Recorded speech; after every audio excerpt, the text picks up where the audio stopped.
মাশাআল্লাহ। মুসা বলতেছেন রব্বুল আলামিন, যে লোকটা যাইতে দেখলাম সেই লোকটাই আসতে দেখলাম, কিন্তু একমাত্র গুনাহ আবার একমাত্র নিষ্পাপ হলে কোন কারণে, কিভাবে? আল্লাহ বলতেছেন মুসা রে, ওই সন্তানটা কান্দে করে যখন জঙ্গলের মধ্যে চলে গেল, জঙ্গলের মধ্যে যা সন্তান বলতেছে, বাবা এত বড় জঙ্গল তো কোনোদিন দেখি নাই, এর থেকে বড় কিছু আছে। তখন বাবা বলতেছে, বাবা রে এর থেকে বড় কিছু আছে। বলে কি? বলতেছে, বাবা এই জঙ্গলের থেকে বড় আছে পাহাড়। তখন আবার সন্তান বলে, বাবা ওই পাহাড়ের থেকে বড় কে আছে? বলে, বাবা আছে। বলে কি? বলতেছে, বাবা পাহাড়ের থেকে বড় আছে আসমান আর জমিন। তখন ওই সন্তান আবার প্রশ্ন করতেছেন, আব্বা আসমান জমিনের থেকে বড় কে কিছু নাই? বলে আছে। বলে কি? আমাকে বলে দেন। বলতেছেন, বাবা রে আসমান জমিনের থেকে বড় আমার জীবনের গুনাহ। এই কথা বলে কাঁদতেছেন আল্লাহর কাছে যে আমার জীবনের গুনাহ সবচাইতে বড়। তখন এই সন্তান আবার প্রশ্ন করলেন, আব্বা আপনি এত কান্না কাঁদতেছেন, আপনার এই গুনার চাইতে বড় কি কিছু নাই? বলে, বাবা রে আছে। বলে কি? বাবা বলে দাও। তখন ওর বাবা তখন আল্লাহর কাছে গুনাহ মাপ চাইতেছে, আর দুই চোখের পানি ছেড়ে দিয়ে কাঁদতেছেন আর বলতেছে, বাবা রে ওরে আমার জীবনের গুনাহ চাইতে বড় হলো আমার আল্লাহর দয়া। আল্লাহু আকবার। আর দয়া আল্লাহর দয়া আমার জীবনের গুনাহ চাইতো কিটা বড়? বড় হলো আল্লাহর দয়া। যদি আল্লাহর দয়া করে আমার গুনাহ মাফ হবে, তাছাড়া মাফ হবে না। তখন সন্তান বলতেছে, বাবা তাহলে এই পৃথিবীর সমস্ত চাইতেও আল্লাহর দয়া বেশি বড়। কিন্তু ও আমার আব্বা জান, কিন্তু আল্লাহর দয়া দিয়া আপনার জীবনের গুনাহ মাফ হয়ে যাবে। জোরে বলি সুবহানাল্লাহ। তখন আর ওই কাঁদতে কাঁদতে আবার ওই সন্তান কান্দে করে নিয়ে আবার রাস্তা দিয়ে হাঁটতেছেন। কিন্তু ওই দৃশ্য মুসা আলাইহিস সালাম দেখলেন, মাগো কিন্তু গুনাহ মাফ হতে সময় লাগে না। সময় লাগে, জোরে বলেন। গুনাহ করতে দেরি লাগে কিন্তু মাফ হইতে দেরি লাগে না। আল্লাহর ডাকার মতো ডাকো মাগো, কিন্তু আল্লাহর কাছে আমরা ক্ষমা চাইব, আল্লাহর কাছে অনুতপ্ত, আল্লাহর কাছে আমরা তওবা করব। আমার আল্লাহ হলেন ইয়া রহমান, আল্লাহ হলেন অতি দয়ালু, আল্লাহ হলেন গফুরুর রহিম, আল্লাহ হলেন পরম ক্ষমাকারী, আল্লাহ হলেন ক্ষমা করে দিবেন। কিন্তু দুনিয়ার মধ্যে মাপ না চাইয়া, অনুতপ্ত না হইয়া, আমাদের গুনাহ মাপ না করে কবরে পাও রাখা যাবে? কথা বলেন, যাবে না। কেন যাবে না? আজকে বাদে কালকেই চলে যাব কবরে, আর কবর থেকে জীবনও ফিরে আসতে পারবো, কিন্তু ফিরে আসতে পারবো না। একটাই আমল করার সুযোগ থাকবে না। মাগো এই দুনিয়ার মধ্যে যে কয়দিন হায়াত আছে আমাদের বসে থাকা যাবে না, ঘুম পাড়া আলসতা করা যাবে না, বেহুদা সময় নষ্ট করা যাবে না। যে সময়টুকু বেহুদা নষ্ট করবেন সেই সময়টুকু আল্লাহর কাজে ব্যয় করেন। কথা বলেন ঠিক না বেটি? হে আমার মা বোনেরা, কত সময় ব্যয় করতেছেন বিপদের মধ্যে বসে, কত সময় ব্যয় করতেছেন ঝগড়ার মধ্যে, কত সময় ব্যয় করতেছেন আপনারা বেহুদা কথা বলে বলে। কিন্তু এই 1 ঘন্টা 2 ঘন্টা এই 2.5 ঘন্টা এই আল্লাহর কোরআনের মাহফিলে বসে আছেন, না জানি এই কোরআনের মাহফিলের বসার বিনিময়, এই সময়টুকুর বিনিময় জীবনের গুনাহ আল্লাহ মাফ করতে পারে। সুবহানাল্লাহ। পারে কি পারে না? কথা বলেন। হে আমার মা বোনেরা, কিন্তু আল্লাহ পারে। একটা দিন যাইতেছে, একদিনকার হায়াত কমতেছে। কথা বলেন। একদিনকার মওত আমাদের আগাইতেছে। কথা বলেন ঠিক না বেটে? ও আমার মা গো, যেদিন আমাদের জন্ম নিয়েছি সেই দিন থেকে দিন গুণা শুরু। কথা বলেন, যেদিন থেকে আমরা দুনিয়ার মধ্যে এসেছি সেই দিন থেকে আমার দিন গুণা শুরু হয়ে গেছে। একদিন, 2 দিন হয়ে গেল মাস, মাসের পরে হয়ে গেল বছর, 1, 2, 3 করে আবার বছর গোনা শুরু হয়ে গেল। জীবনে লাগে গেল ভাটি। আমাদের যে সবারই ডাকতেছে মাগো কবরেরই মাটি। লা ইলাহা ইল্লাল্লাহ, তাহলে মালা ইলাহা গোনা দিন ভো রইয়া গেল, গোনা দিন ভো রাইয়া যাবে, জীবনে লাগবে ভাটি। ওই যে দেখো ডাকিতেছে তোমার কবরের মাটি, ওই যে দেখো ডাকিতেছে তোমার কবরের মাটি। গোনা দিন ভোগ রাইয়া যাবে, গোনা দিন ভোগ রাইয়া যাবে, যৌবনে লাগবে ভাটি। ওই যে দেখো ডাকিতেছে তোমার কবরের মাটি, ওই যে দেখো ডাকিতেছে তোমার কবরের মাটি। সন্ধ্যার আগে যেদিন ডুবিবে বেলা, এক পলকে ভেঙে যাবে তোমার রঙেরই মেলা। সন্ধ্যার আগে যেদিন ডুবিবে বেলা, এক পলকে ভেঙে যাবে তোমার রঙেরই মেলা।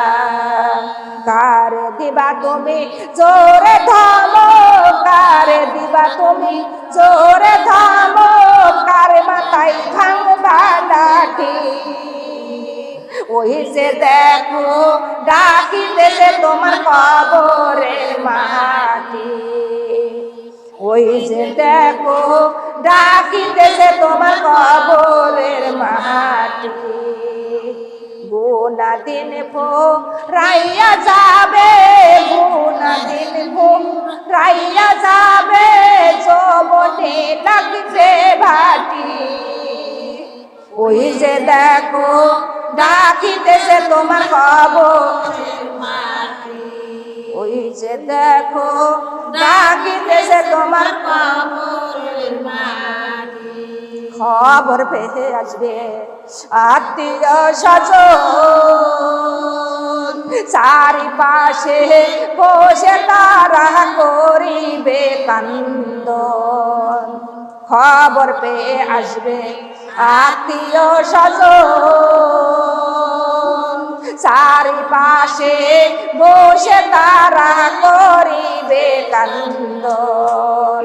সাজায়া দিবে মনের মতো, সাজায়া দিবে মনের মতো, কি সুন্দর পরিপাটি।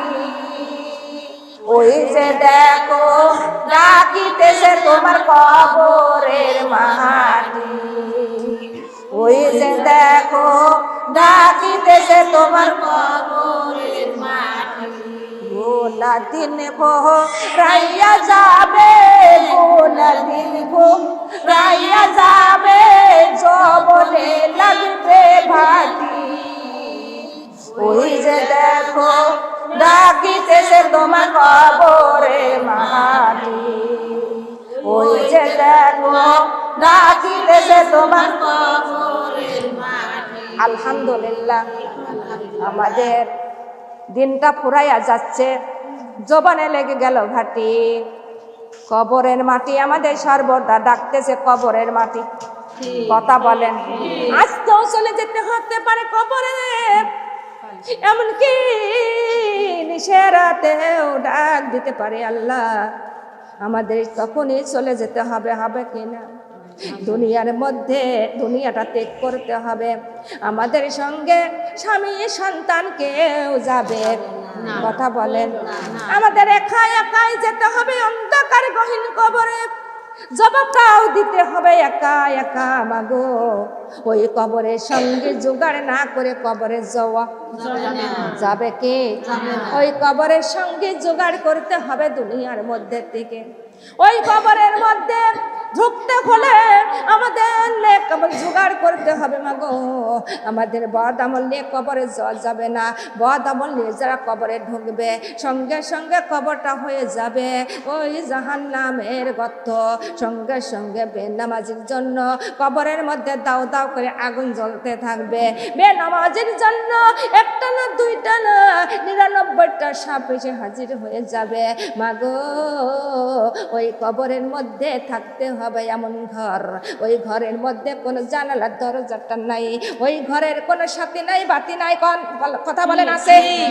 আছে এমন ঘর বানাইছো আল্লাহ কোন মিস্ত্রি দিয়া। এমন ঘর বানাইছো আল্লাহ কোন মিস্ত্রি দিয়া। মা বাবার কথা মনে পড়ে ছুটে যাই রে গোরস্থানে।